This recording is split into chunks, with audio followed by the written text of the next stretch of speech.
Again, we're reading in the Shamadi articles, page 181, Shamadi 56. The Torah is called the portion of life. This is why the body considers the Torah the potion of death. Questions? I don't know what... Yes, Amnon. Good morning. Is a person who reaches the end of correction, can he receive the Torah, or does he have to wait for everyone in order to receive the Torah? He reached his own end of correction. How does he come to the final correction if he is not integrated with others? He writes like that here, that a person who studies reaches from Lo Lishma to Lishma means he reached the end of correction. No. It's from Lo Lishma to Lishma is the beginning of the letter. It's not the end of the letter. Our entire preparation for spiritual corrections is referred to as Lo Lishma. So Lo Lishma is when I do all kinds of actions in which I somewhat still think of self-benefit. Our advancement is not equal, meaning each one advances on a different degree, in a different pace. So when will we reach a state where we, between us, in the Arvut we will have between us, will receive the Torah? When you'll have a desire to receive the Torah. So that's my individual desire, but what about the others? When you'll have your own desire, and those that are integrated with you will also have the same desire. Meaning I myself, as a small world within myself, I can receive the Torah.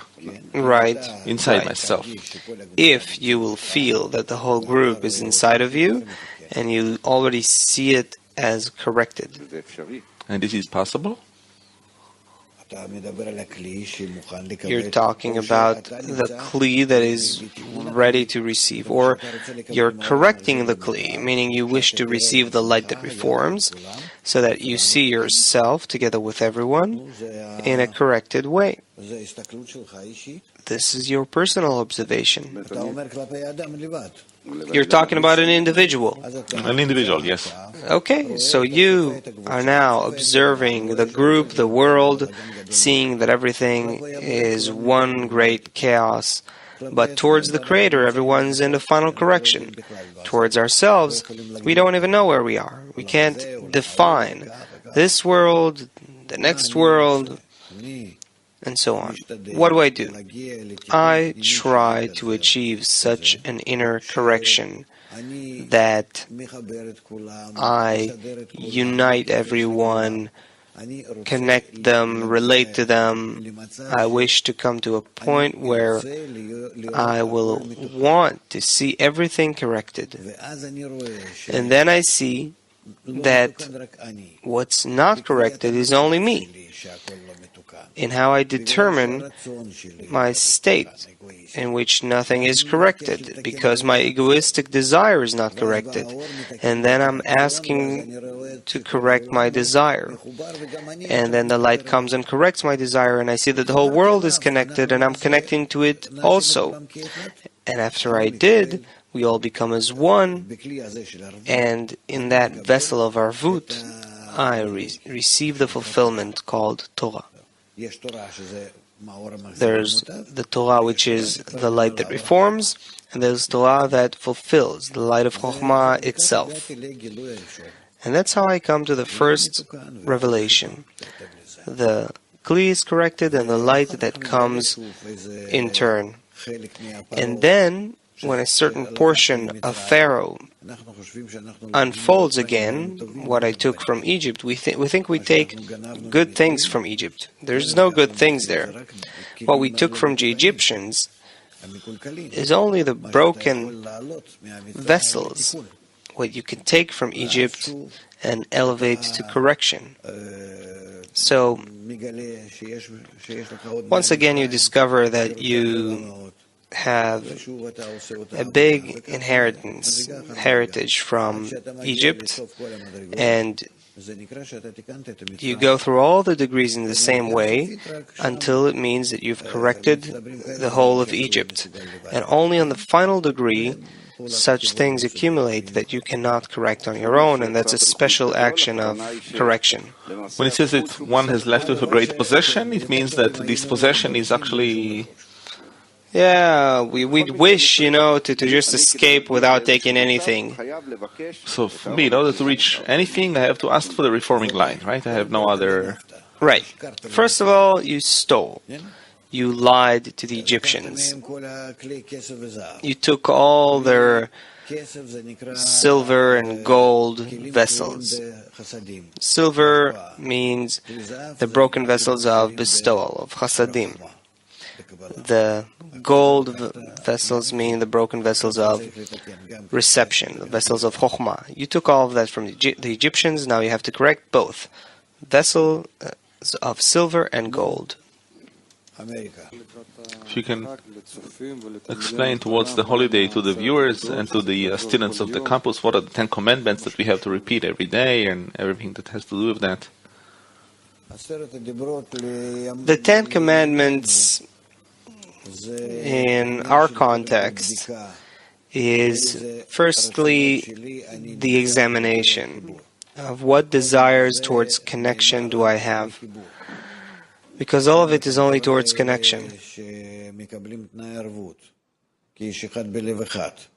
Matan Torah is only receiving the arvut as one man in one heart at the bottom of the mountain. We see that in front of us is a mountain of our ego, and we can transcend the mountain only by that point called Moses, which pulls us towards this, and the entire mountain is like the Tower of Babel, and even more, and we're at the bottom of it.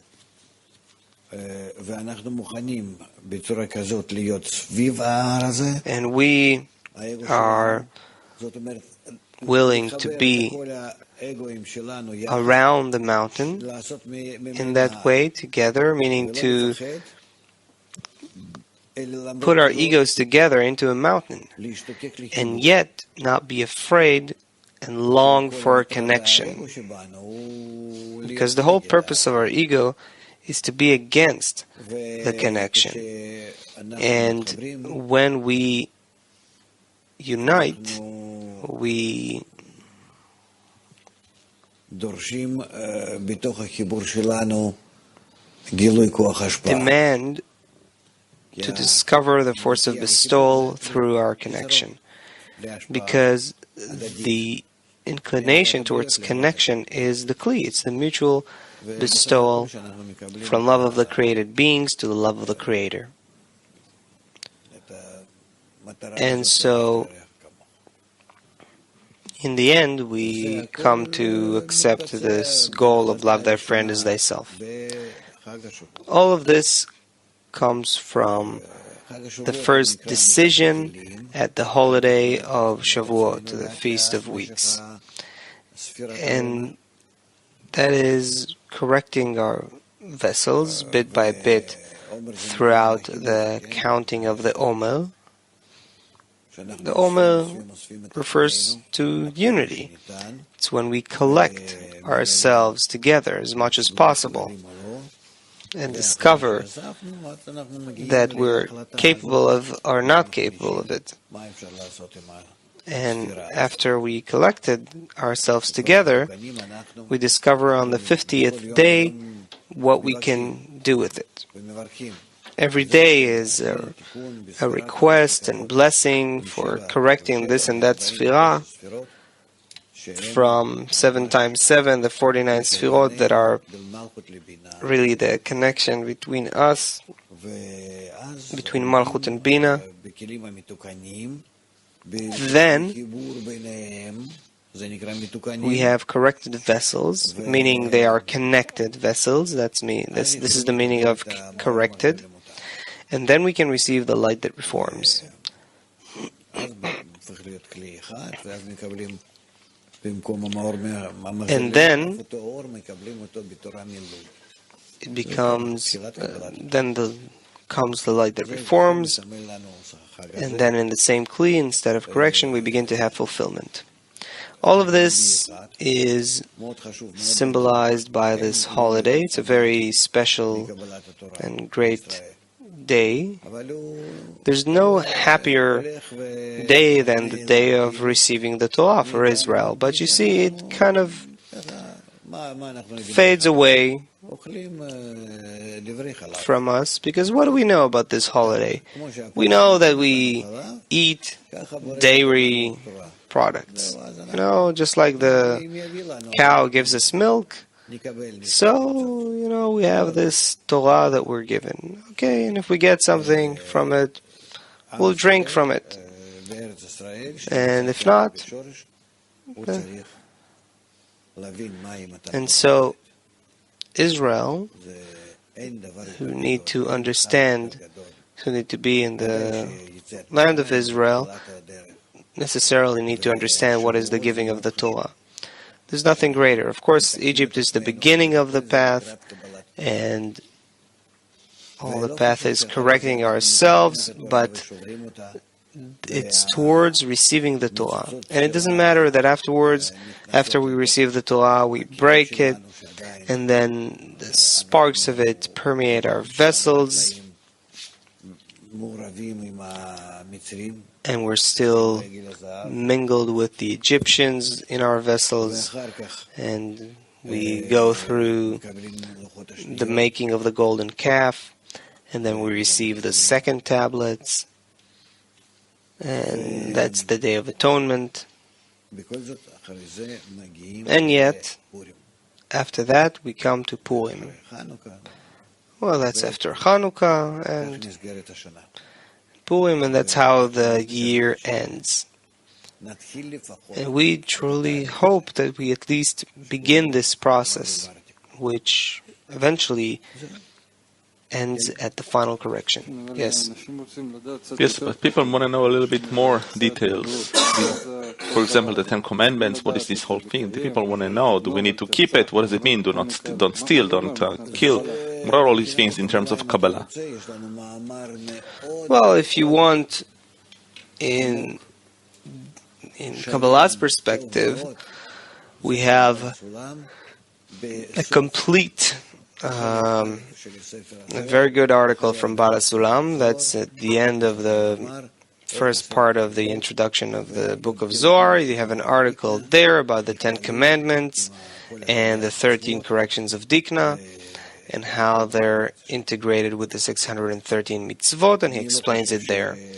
I don't think that we're capable of reviewing it now. It'll be a formal kind of learning. You won't understand anything there. That's pure Kabbalah there. Talks about Gar Vatzilut, the Rosh Varechanpin, and how from that all the lights spread to the lower Partzufim. Under that system, I don't recommend.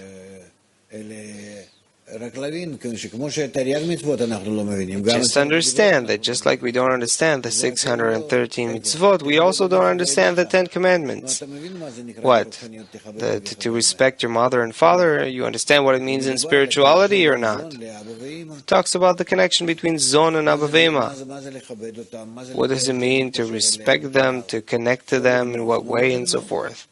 Not, you shall not steal. That's clear that stealing means using the will to receive. Are you stealing from the light, the Creator, and so on? There are many things. It all revolves around using the will to receive correctly. That's all the 10 commandments are about. 10 limitations altogether that the Malchut needs to undergo, and they're also referred to as Masach and Or Chozer, screen and returning light. When Malchut takes those limitations on herself, she can be a garment, a dressing for the 10 Sfirot. And so the light dresses into it, and this is it's called dresses from the Peh to the Malchut. That's the 10 Sefirot. And okay, we can study about the Atzilut, but after you become as one man in one heart, you receive the 10 Commandments. Otherwise, you can't hear. There's a notion of the ear that heard on Mount Sinai, meaning you have to be on the degree of Bina to match that thing you need to hear. We can understand the following, maybe, that there is a period of preparation that we have to go through to reach as one man in one heart, and then we can actually learn about the 10 Commandments and all of those things. Meaning, you don't have any vessels to understand them. You see, even though you study with us day by day, you still have some newer confusion and understanding every day. And here you're asking just about something, and perhaps before that you need to go through some 100 confusions and understandings and insights in order to prepare for that state. It all depends on the vessels. Yes, but there's also some projection to corporeality, right? If it says don't kill, don't steal, it's also true in our world, right? Right, in our world we need to follow the same things as they're referred to in spirituality, but the correction of the soul is in spirituality.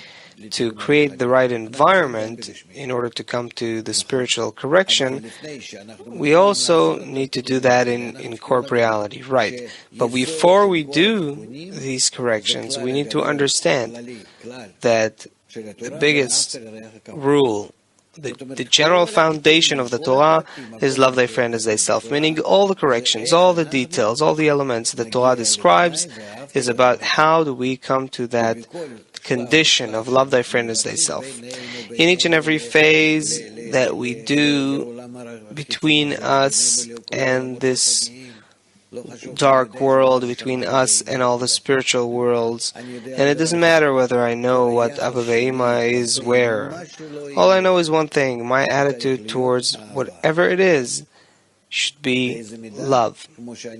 To what extent? Just as I love myself. That's it. So do whatever actions you wish in this world. Take the